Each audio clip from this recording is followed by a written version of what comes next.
जय हिंद। जैसन कि हमने देखला के बाद ही पता चल गई हुई कि आज की क्लास में कितना मजा आवे वाला बा। काहे कि हमनी आज पढ़े वाला बानी सन बिहार बोर्ड कक्षा 10वीं के पान फूल भाग दो जौन बुक बा ओकर अध्याय दूसरा सगरे जहान भोजपुरिया। पाठ के नाम से ही स्पष्ट हो गई हुई कि पूरा जौन जहान बा ई केकर बा भोजपुरिया लोगन के। ऐसन कौनो देश के कोना नहीं खे, कहीं के ऐसन माटी नहीं खे जहाँ के गवाही भोजपुरिया लोग के बारे में ना देते हो।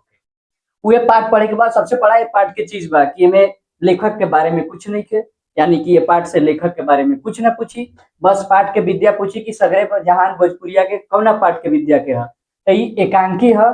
आ एमे बात कही आओ तो 4 गो 5 गो पात्र बा लोग। गुरुजी बाड़े एगो आ उ अपना 4 गो शिष्य के साथे पटना पहुंचल बड़े गांधी मैदान में, और वहीं से ही वार्तालाप शुरू होता और ई पाठ के रचना हो गई।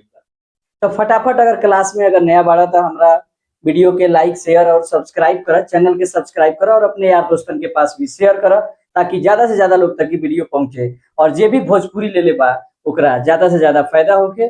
बात बाकी साइंस के भी तो वीडियो बहुत सारा आवता, एक एक करके सब चैनल के जाकर के प्रोफाइल देखा और वीडियो देखा। अब पाठ शुरू करिए।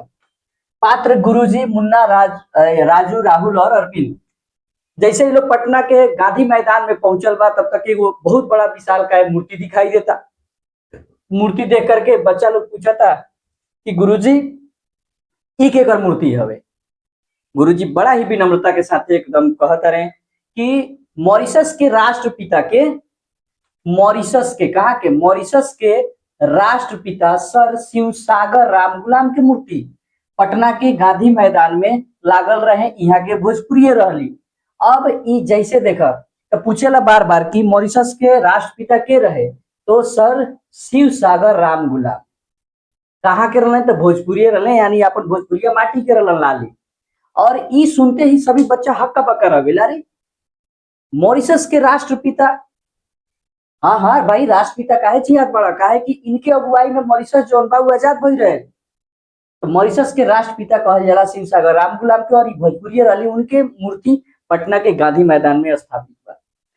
गुरुजी भोजपुरिया दुनिया के कई गो देशन में बोलल जाले, और आई देख नेपाल ना बल्कि बुझाता पूरा पियारे है। नेपाल के तराई क्षेत्र में गईला के बाद जैसे नेपाल के नारायणी, लुम्बिनी, रोहतहट, बारा, परसा, चितवन, पवल, परारी, रूपंदेही आ कपिल वस्तु। कपिल वस्तु के बारे में और का जानता, कपिल वस्तु केकरा ला प्रसिद्ध बा कमेंट्स करके बताओ, पता बा तो।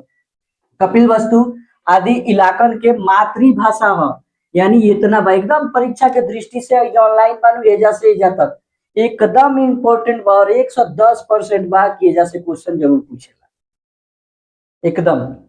तो इस सब जगह में भोजपुरी बोला जाला। एकरा अलावा अब देश देखो, नेपाल तो होइए गई, Mauritius, Fiji, Suriname, Trinidad, Guana, Holland आदि देशन में भोजपुरिया लोग सदियों पहले गई रहे। छात्र लोग फिर से बौकर ना हो गए, गुरुजी लोग आखिर सदियों पहले हो जा गई कैसे? जहाज से, साइकिल से, बस से कि कैसे? ओकरा बाद फिर पता चलल कि गुरुजी ओकरा बाद बतैले कि ई लोग ओजा गई ना बल्कि ओजा भेजल गई रहे।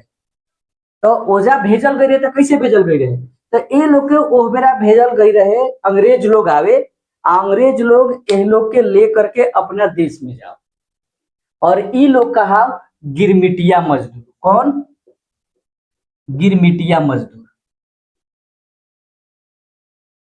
पनिया के जहाज पर ये लोग चढ़ा के अपना देश में अंग्रेज लोग लेके जाओ, और ओजा ले जा करके ये लोग से है सब देश के लोग लेकर के जाओ और ये लोग से खेती बाड़ी के ओजा काम करावे, और यह लोग का है गिरमिटिया मजदूर। तो गिरमिटिया मतलब का होला? तो गिरमिटिया एगो एग्रीमेंट के ही विकसित रूप हवे, याद रखिए पूछेला। गिरमिटिया एग्रीमेंट के विकसित रूप हवे, और गिरमिटिया मजदूर के कहा तो जौन भोजपुरिया माटी से भोजपुरिया लोग के जौन अंग्रेज अपन पनिया के जहाज में चढ़ा के लेकर अपना देश ले गई और जा खेती बाड़ी करावे खातिर उ लोग गिरमिटिया मजदूर कहाले।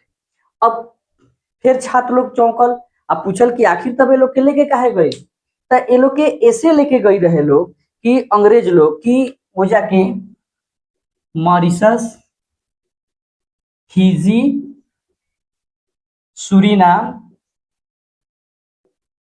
मॉरिशस, फिजी, सूरीनाम आदि देशन के माटी ऊख के खेती खातिर बहुते अनुकूल रहे। हाँ, काहे कि ओजा के जौन माटी बा, ई मॉरिशस, फिजी और सूरीनाम सूरीनाम के ई देश के माटी जो रहे उ ऊख हमनी यहाँ का गन्ना ईख भी कहाला के खेती के खातिर काफी उपयुक्त रहे और भोजपुरिया लोग काफी बढ़िया ए लोग के आवे ऊख के खेती करे। यही के लेल अंग्रेज जौन बा इ लोग के ओजा लेके गई। सुनले बड़ा नु कहानी, ना नीमन गीत गायम ना दरबार धके जाएम। इ लोग काफी ज्यादा जानत रहे, लेके जासन अतना ज्यादा शासक कैलसन इ लोग पे, मार पीट एकदम, खाली खेती बाड़ी कराओ सन, दूर दूर टापू पर ले जाके छोड़ दसन। आ इ लोग एकदम बंजर भूमि के भी उपजाऊ बना देलक। ऐसे भोजपुरिया लोग काफी ज्यादा मेहनती होला, बहुत ज्यादा मेहनती, और ये सदिये से ही बालू मेहनती, कोनो आज के बात नहीं है। और ये लोग मेहनत करके वो बंजर भूमि पर बहुत ही अच्छा गन्ना के फसल, ऊख के फसल पैदा करे। बहुत ज्यादा कष्ट झेले, बहुत रोअल गावल होके, काहे कि एक बार जे चल जाओ वापस से जा आवे ना, वही जा मर जाओ। जे जियल अपन तपो बल पर अपन मेहनत करके उजा देखते बड़ा, राष्ट्रपिता तक कहीं कहीं बन गए, प्रधानमंत्री बनल, कहीं आजहू के उजा के खरखर लोग प्रधानमंत्री बा। तो यही से अंग्रेज, तब एगो छात्र पूछले कि तब तो ये लोग के साथ से बहुते शासक भी भइल, शासक मतलब दुख भी देवल गई। बिल्कुल। तो मॉरिशस के राष्ट्र कवि, मॉरिशस के राष्ट्र कवि मॉरिशस के राष्ट्र कवि ब्रजेंद्र भगत मधुकर, ब्रजेंद्र भगत मधुकर रहले। और ये पूछेला इनके बारे में भी, और ये एगो कविता के माध्यम से, गीत के माध्यम से ये लोग के बहुत सारा दुख जौन बा उ व्यक्त कइले बा। वजह से कविता पूछेला ना, लेकिन ये जरूर पूछेला कि मॉरिशस के राष्ट्र कवि के रहे, तो राजेंद्र भगत मधुकर रहले, इहो भोजपुरी रहले राष्ट्र कवि। और ये बहुत सारा ए मजदूर लोग के बारे में बतैले, और ये लोग के दुख शासक के बारे में बहुत सारा चीज वो कविता के पंक्ति के माध्यम से शेयर कैले। तब एगो फिर छात्र पूछले कि आजकल ये लोग के भोजपुरिया लोग के जौन बा उ कैसन समाचार बा, इ लोग का बा लोग, केंगो बा लोग, इ सब देशन में आज बा लोग कि ना। तो एह घड़ी एह देशन में अगर बात कही जाओ, तो सबसे अच्छा जौन बा मॉरिशस में, एह घड़ी मॉरिशस में भोजपुरिया लोग बहुते नीमन तरे बाड़े। लेकिन फिजी में एह लोग के स्थिति अच्छा नहीं है। अब काहे अच्छा नहीं है फिजी में, तो काहे कि ओजवा राजनीतिक तुष्टिकरण खेल के और राजनीतिक भेदभाव करके ये लोग से सत्ता छीन लेहल गई बा। और ये लोग के फिजी में, भोजपुरिया लोग कहा बहुते कष्ट में बा, तो फिजी में आ काफी अच्छा से कहा से बालो तो मॉरिशस में। और ये लोग के ये स्थिति बा, एकरा के लिख ले थोड़ा पॉज करके।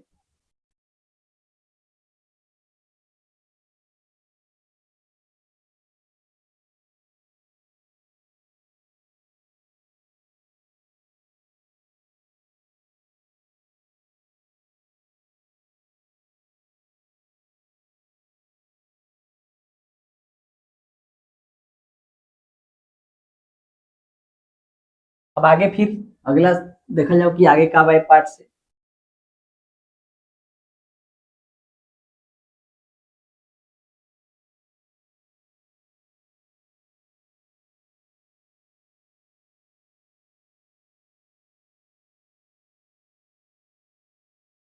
आगे लिखा,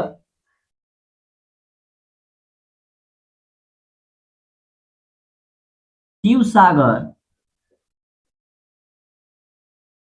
राम गुलाम जी के अगुवाई में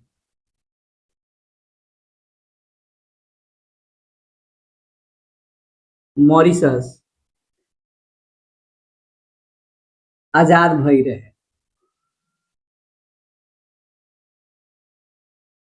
बहुते लमहर समय तक यहाँ के शिव सागर राम गुलाम मॉरिशस के प्रधानमंत्री रहने। शिव सागर राम गुलाम जी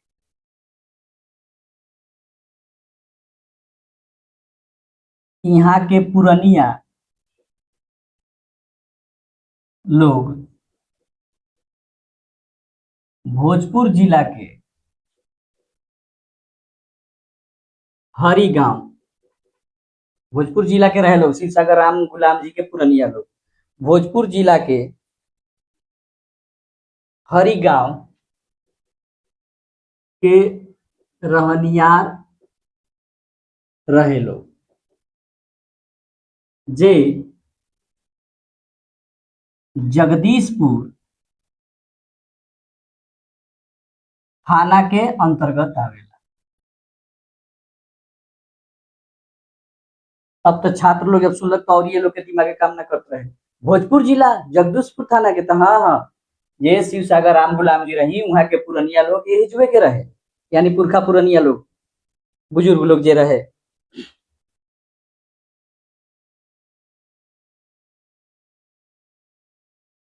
शिव सागर के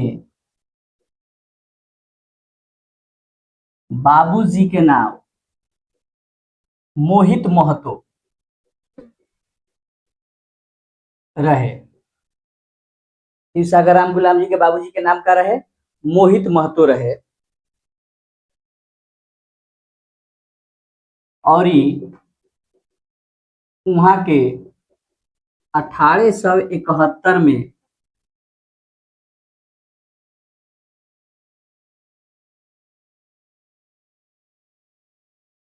मॉरिशस ले जाइल गईल रहे, ले जाइल गईल रहे। बात कर जाओ तो मोहित महतो के बाबूजी के नाम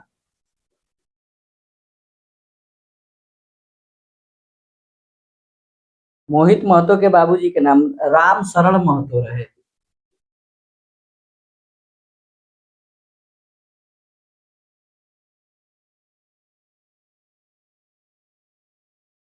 एकदम ताजा अपडेट कल एह घड़ी मॉरिशस ए घड़ी मॉरिशस के प्रधानमंत्री राम गुलाम जी बानी।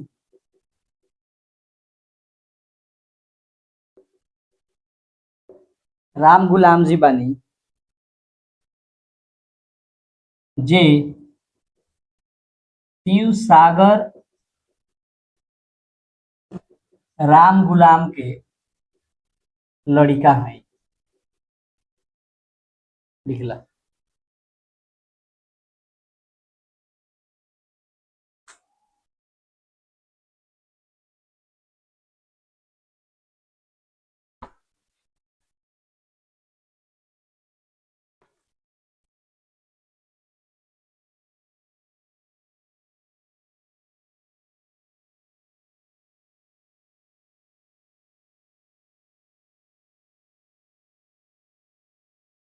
तो कुल मिलाकर के पाठ के जौन भी हाईलाइट रहा या जौन भी विशेष टॉपिक रहा टॉपिक हो गई कि शिव सागर राम गुलाम जी का भी आजो कंसर्ट जौन बा मॉरिशस में भोजपुरिया लोग काफी अच्छा से बने, लेकिन फिजी में संकट में बा लोग काहे की वजह भोजपुर ये राजनीति रूप से तुष्टिकरण और भेदभाव के नीति अपना के और राजनीतिकरण तुष्टिकरण करके वो लोग से सत्ता छीन लिहल गई और वो लोग के बहुते दुख मिल रहा बा।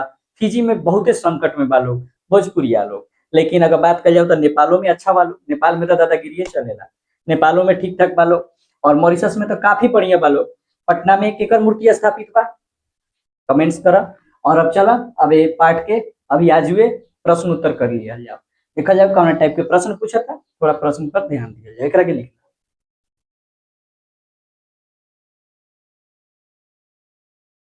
चलो अब हमनी के देखा जाए कर वस्तुनिष्ठ प्रश्न। पहला प्रश्न, ब्रजेंद्र भगत मधुकर के हवे? तो मॉरिशस के राष्ट्र कवि। सर शिव सागर राम गुलाम जी के रहे? मॉरिशस के राष्ट्रपिता। राष्ट्रपिता। ए घड़ी मॉरिशस के प्रधानमंत्री के बा? राम गुलाम जी। गुआना देश के प्रधानमंत्री के बनल रहे? डॉक्टर छेदी जगन जी गुआना के प्रधानमंत्री बनल रहे। मरीचिया कौना देश के कहल जाले? मॉरिशस के वो गांव के नाम हो। केकरा अगुवाई में मॉरिशस आजाद भई रहे? शिव सागर राम गुलाम जी के। कौना कौना देश में भोजपुरिया लोग बात तो बहुते देश में बालू, Mauritius, Fiji, Nepal, Guana, Trinidad, Suriname आदि। सगरे जहान भोजपुरिया कौना विद्या के रचना है? एकांकी हवे। और सर शिव सागर राम गुलाम के मूर्ति कहवा स्थापित बा? तो पटना के गांधी मैदान में। और ही कुछ प्रश्न है। अब प्रश्न तो बहुते सारा बनी, अपन कॉपी ल, कलम ल, और जो पाठ पढ़ावल बा ओकरा के लिखा, और उससे बहुत सारा प्रश्न बनी। और ऐसे ज्यादा तो नहीं पूछेला प्रत्येक साल, इतना याद कर जा। और अगर लघु उत्तरीय प्रश्न के बात करी जा, लघु उत्तरीय प्रश्न तो एमे पूछ सकेला कि नेपाल में कहवा कहवा भोजपुरी बोलल जाले? तो नेपाल में कहवा कहवा भोजपुरी बोलल जाले? तो एकर जवाब तो ऊपर ही लिखल बा ना, कि नेपाल में रौतहट, कि लुम्बिनी, कपिल वस्तु, बारा, परसा, है ना, बहुत सारा जगह है। क्वेश्चन हम लिखवा देता नहीं, एक जवाब खुदे लिखिए, थोड़ा तू मेहनत कर तब मजा आए। दूसरी का क्वेश्चन, 3 गो विदेश के नाम लिखी जहां भोजपुरी बोलल जाले। 3 गो विदेश के नाम लिखी जहां भोजपुरी बोलल जाले।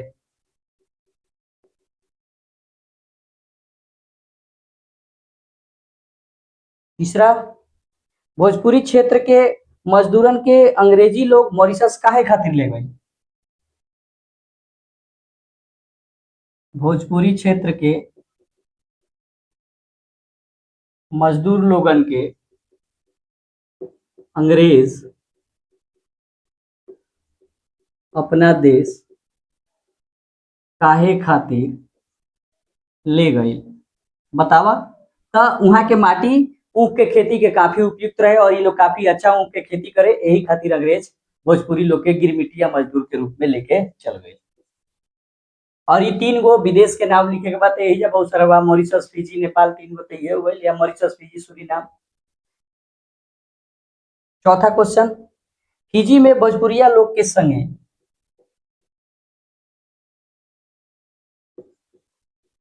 फिजी में भोजपुरिया लोग के संगे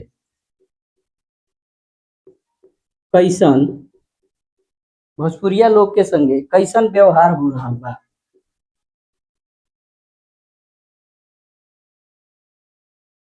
अब फिजी में भोजपुरिया लोग बहुते संकट में बा, उजा राजनीतिक तुष्टिकरण करके बहुत सारा भेदभाव करके लोग के सत्ता से बेदखली आ दिया गई बा।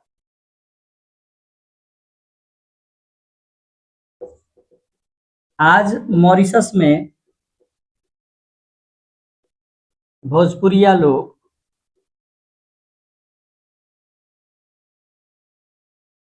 कवना हाल में बा?